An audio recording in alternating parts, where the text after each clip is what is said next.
can't believe it. I can't believe it. Football, bloody hell. Welcome back to Football Bloody Hell, and this time, bloody hell, this feels like a weekend. And boss, it's time to celebrate because Manchester United have won a game, and not just a game. They've not just won the game, भाई जिस तरीके से हमने ये game जीता है, कोई गधा ही होगा अगर वो अपने आप को मैनचेस्टर यूनाइटेड फैन बोलता है, वो एक्साइटेड ना हुआ हो इस एंड के बाद. And all the frustration, all the anger, all the disappointment, it takes a backseat, boss. जो लास्ट के जो 5 मिनट 90th मिनट के बाद जो हमने 2 गोल मारे, it fucking felt like the good old times just for a split second. But boss, this is what we live for. This is why I feel proud to be a Manchester United fan. And finally it feels good to talk about a game. इतने time बाद मजा आएगा यार तुम्हारे साथ बात करने को, मजा आएगा the good the bad and the ugly का एक एपिसोड करने में. एंड इस बार मैं इस एपिसोड को भी एकदम अपने गेम की तरह रखूंगा. I will start with the negatives because वैसे ही हमारा गेम स्टार्ट हुआ था. So not wasting any more time getting into the negatives. और भाई तुम कहाँ ही स्टार्ट कर सकते हो. First point of course is Andre ओनाना. और ये बंदा इतना ज़्यादा आउट ऑफ फॉर्म है कि मुझे अभी उस पर तरस आने लग गया है. फ्रैंकली ये गेम अगर हम जीते नहीं होते तो कल के सारे हेडलाइंस होते आंद्रे ओनाना पे.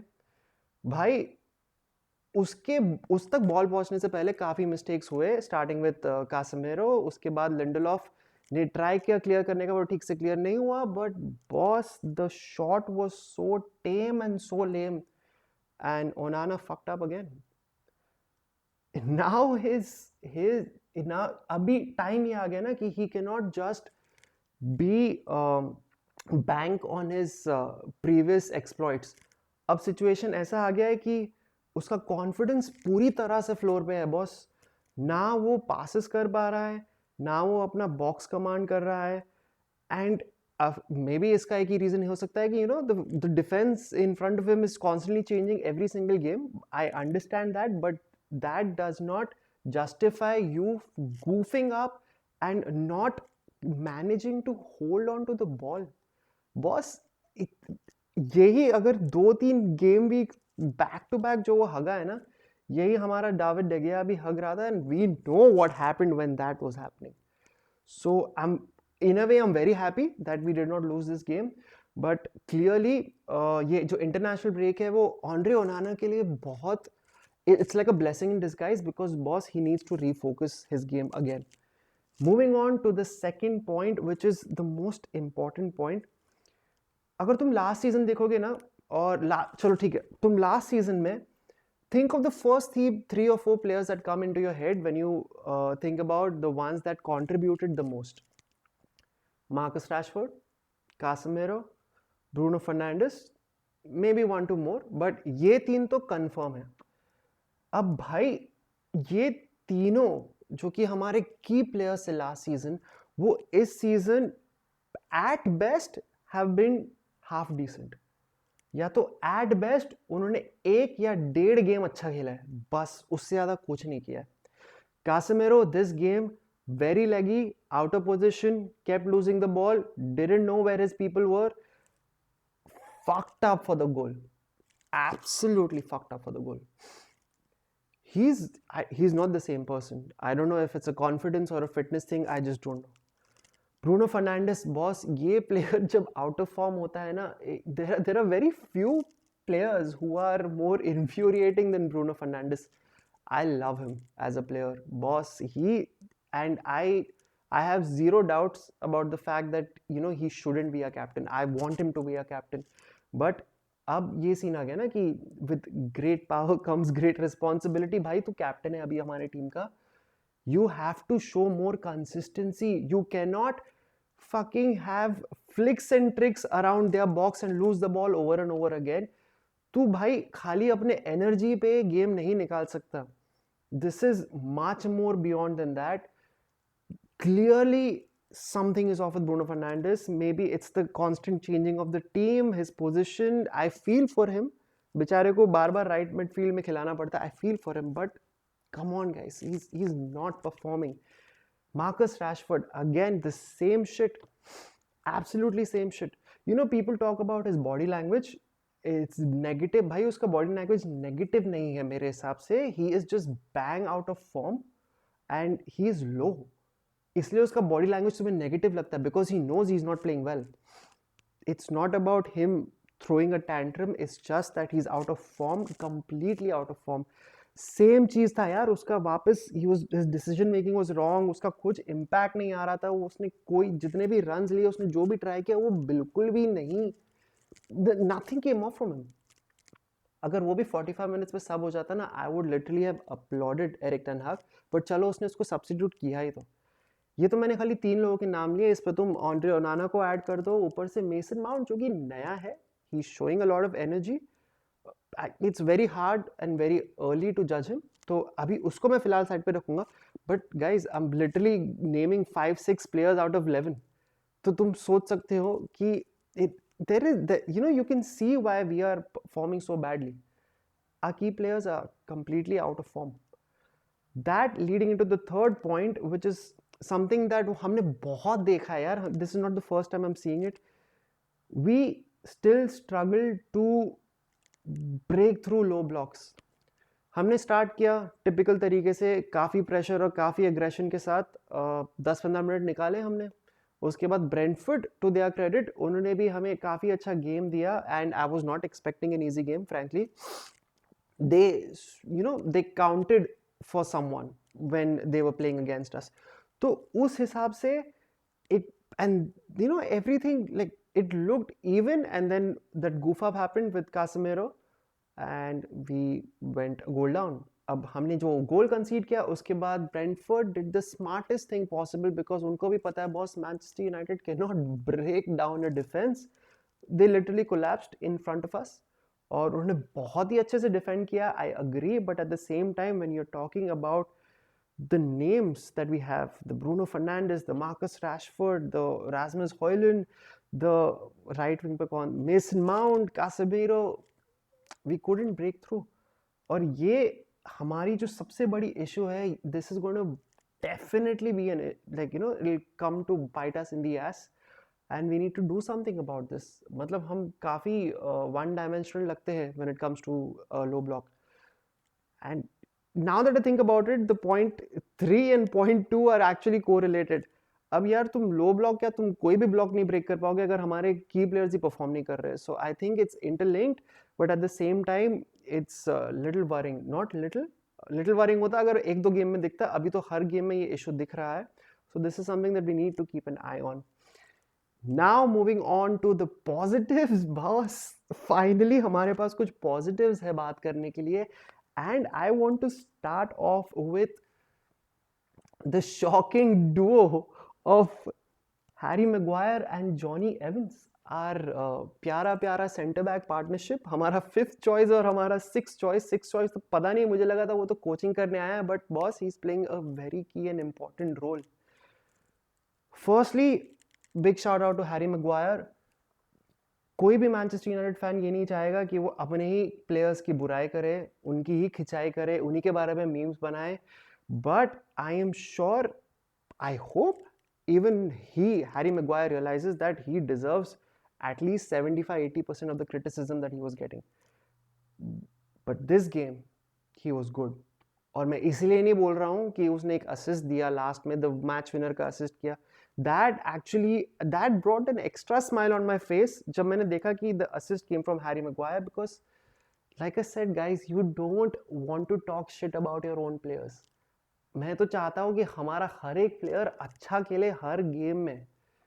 And it was good to see Harry Maguire that way. His partner, अभी मैं दोनों की बात कर रहा हूँ यहाँ पे, so good on the ball, pinging in diagonals, pinging in passes all around. उनका goalkeeper completely out of form है, but उन्होंने उसे अपने ऊपर आने नहीं दिया. They used their experience and they controlled the game. उनका जो गोल गया उसमें ना ही मगवायर की गलती थी और ना ही एवंस की गलती थी. उसके अलावा उन्होंने पूरा गेम अच्छा कंट्रोल किया.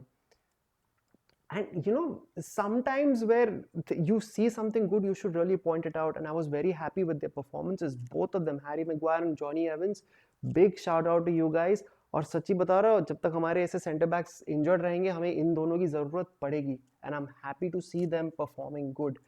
Moving on to the second point, and the substitutions were on point. They all had an impact right from Christian Eriksen. भाई वो कासेमीरो के लिए आया, और सच्ची बताओ कासेमीरो के लिए आके कुछ इम्पैक्ट करना ना बहुत इजी था इस गेम में, बिकॉज वो बहुत ही ज़्यादा बेकार खेला. बट क्रिश्चियन एरिक्सन, यार तुम उस पर बहुत चीज़ें नेगेटिवली बोल सकते हो कि यार वो ना, he is not physical enough, he उसके सामने कोई हाई इंटेंसिटी वाले मिडफील्डर्स आते हैं, उसकी लग जाती है. But you can not deny the fact that boss वो गेम कंट्रोल कर सकता है when it comes to just having a simple flow back into the game. That was exactly what was missing from our first half. हम लोग completely off structured थे. वो Bruno Fernandes on the wing, Mason Mount, Casemiro, Amrabat, वो it was not working. So when Christian Eriksen came, when Anthony Martial came, when Garnacho came, they added the right kind of structure to the team. भाई Garnacho आया, वो I will come to Garnacho first. He went to the wing and he actually played like the winger that we need. Same ही चीज Rashford कब से हग रहा था वो विंग में, वो आउट ऑफ फॉर्म है एब्सोल्युटली. बट भाई ये इन फॉर्म बंदा तुम्हारे पास बच्चा पड़ा हुआ है, तुम उसको यूज ही नहीं कर रहे हो. He needs to, I don't know what else he has to do to start a game. That's all I will say. I really don't know what he has to do more to start a game. He impacted the game the right way. Boss जब भी उसके पास ball आ रहा था, the defenders knew that they are in trouble, he was directly getting through. First गोल जो उसने बनाया तो, and it's not something that वो you know, it's not once in a blue moon kind of a situation. भाई वो हर game week में ऐसा impact दे रहा है तुम्हें, and it's high time that he gets a start. Other than that, Anthony Martial, भाई कुछ और नहीं तो उसने बहुत ही सिंपल चीज की. He try to keep the ball, he try to bring the other players in the game. और उससे ज्यादा मैं सच्ची बताऊं, at this point of time मैं मार्शल से एक्सपेक्ट करता भी नहीं हूं. तो उस हिसाब से जितने भी सब्स्टिट्यूशंस आए, उन्होंने परफेक्टली इम्पैक्ट किया गेम पे. इवन दो हम बॉल को गोल में नहीं डाल पा रहे थे, बट कम से कम हमारा इस गेम में कंट्रोल आ चुका था. Now coming into the best part, which is my biggest positive, and I'm sure सभी United fans का सबसे बड़ा positive तो यही था, which is my third point. That was McSauce, McFlaming Hot Sauce, and boy did he deliver, and boy did we need him to deliver. 11 minute के लिए pitch पे आया, 2 passes दिए, 2 touches किए, 2 shot on target, 2 goal. Game, set, match. The only thing I can say about Scott McTominay is, भाई तुम उसके ability के बारे में जितना भी बोल दो, तुम उसके बारे में जितना भी memes बना लो, but if there is one person who will signify, who will represent Manchester United in the most, you know, दिल से way, is Scott fucking McTominay. और it was good.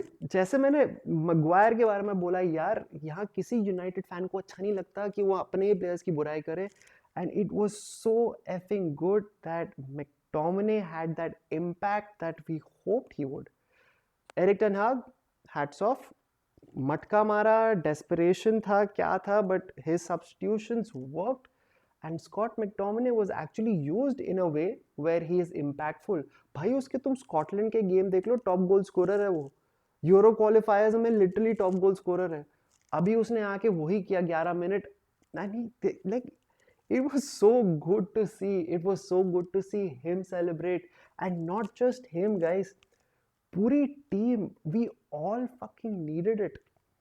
As a fan, if I'm saying that, कि मुझे as a fan, I needed to see that. So imagine the confidence and the morale booster that would have been for the players. Andre Onana बेचारा भाग के आया उसके साथ celebrate करने के लिए, पूरी टीम आई, बिकॉज वो जानते थे बॉस अगर ये भी एक लॉस होता और हम इंटरनेशनल ब्रेक में जाते, 2 weeks of absolute murder, हमारी तो बैंड बज जाती. Very happy. It's not an over reaction. अगर कोई यहाँ पे नॉन यूनाइटेड फैन देख के बोल रहा है ये देखो गधा इंसान इतना खुश हो रहा है ब्रेंटफोर्ड को हरा के, that is not the point.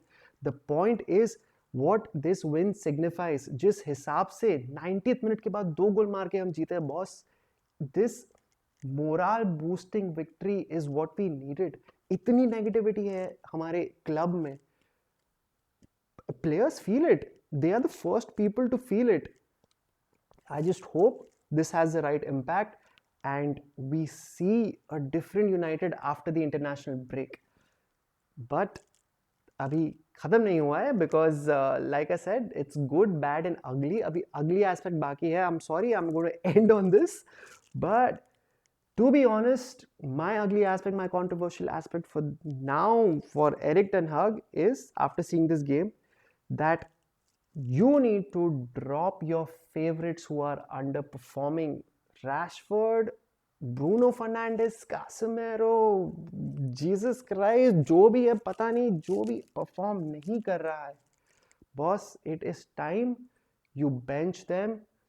Do not have double standards. That is all I'm going to say. Because till now, Erik ten Hag, you've done most of the things right. I think it's time to show us the fans also that you mean business. भाई सबके favourites होते हैं but वो favourite ना तुम्हें डुबा रहा है फिलहाल. तुम हर एक गेम में एक एक फेवरेट को चांस देते रहोगे और वो हमें 3-3 पॉइंट कॉस्ट करते जाएंगे. तो by the end of the season you will look back and you will see shit, we fucked up 15 points, we fucked up 18 points, 12 points. It matters. And this is where I would like to leave it. International break coming up, guys. I hope everyone is charged up again after the break and we see a United that we are desperate to see. You and I as fans, भाई हम तो खाली weekend to weekend बस यही pray करते हैं कि आज you know, today we smile after we see the game, we are laughing, we are joyous because of a victory, and that is what, to be honest, I want for every single one of us. And it's a victory, guys. Finally it's a victory. Get involved in the comments. Football bloody hell यार, negatives तो हम बहुत बकते रहते हैं. अब कुछ अच्छा हुआ है तो थोड़े comments डालो, बातें करो. Tell me, let us know what you guys feel about this and how do you see us building on this. सबसे important वो है. I will see you guys very soon. Bye bye for now and